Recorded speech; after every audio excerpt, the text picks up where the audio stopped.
Hey, what up everyone, Fallout here, and today we're going to talk a little bit about Destiny balance patches. Some people had expected a weapon balance patch with the recent live event, The Dawning, that just came out this December, and there ended up not being one. Now, Cosmo did confirm on the Bungie forums that they are working on some kind of upcoming balance patch. It's just not ready yet. Now, regardless about how you feel about the fact that there is a balance patch coming or that it's not ready yet, Cosmo did mention that one of the things on the chopping block that was going to be strongly considered during the upcoming balance is going to be shotguns in general, particularly the Matador 64,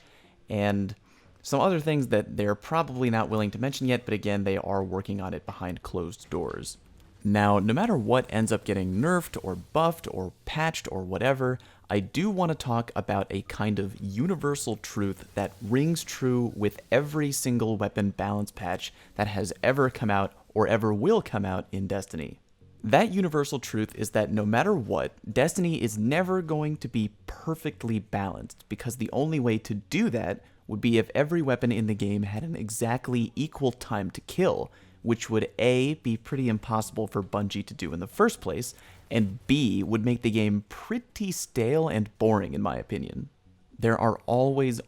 going to be guns in the game that are better on paper than other guns are. That's just how things work in Destiny. Now, it's important to know this because when you're going into any new balance patch, it's important not just to keep your expectations at a realistic level, but also so that you can keep your eyes peeled for what you think the new meta, playstyle, or weapon might be. As we know in Destiny, there have been many metas that have come and gone in PvP. You had the Vex Mythoclast meta, we had the Soros Regime and the Auto Rifle meta, we had the Thorn and the Last Word meta, the Red Death meta, the Hopscotch Pilgrim meta, etc., all the way up to the current meta, which in my opinion,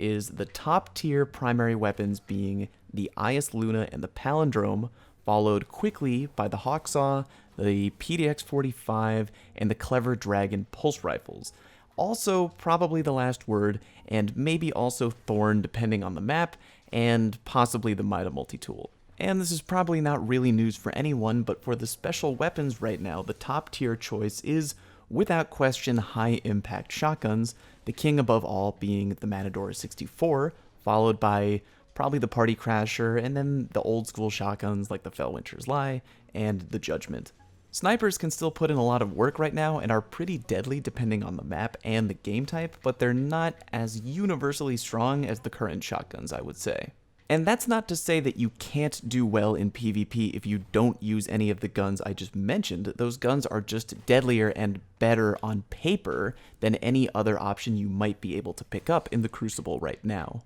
Anyway, despite that being the current meta, as I said before, we all know that there's always going to be some kind of meta in the game based on what weapons and subclasses are the most effective on paper. So here's my advice to everyone for every time a new balance patch comes out in Destiny of any kind, and that advice is you have to be adaptable. Now, I know some people who play this game and they say things like, oh, I'll always be an auto rifle lover no matter what, or I'll never stop using my favorite scout rifle, or whatever. And if you want to always play using your favorite weapons, that's fine, and there's nothing wrong with that. But for those of us who are out there in the Crucible who are playing to win, quote unquote, which is a saying I use fairly often, you have to be open to the idea that when the next weapon balance patch comes, one of your favorite weapons might suddenly become very bad on paper, and if your goal truly is to play to win, then you'll need to adapt by looking for and learning to use the new top weapons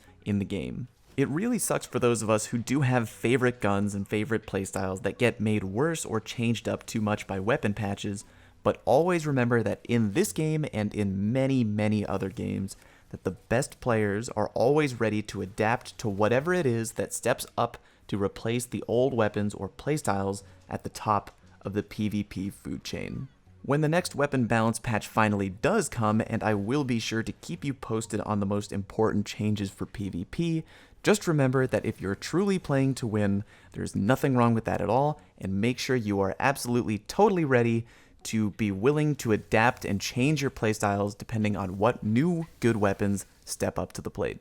Okay everybody, thanks for watching, and if you would, please do me a favor by subscribing to my channel if you haven't already. I really appreciate it. Make sure to check the video description for links to other stuff. I hope you learned something, and I'll see you next time.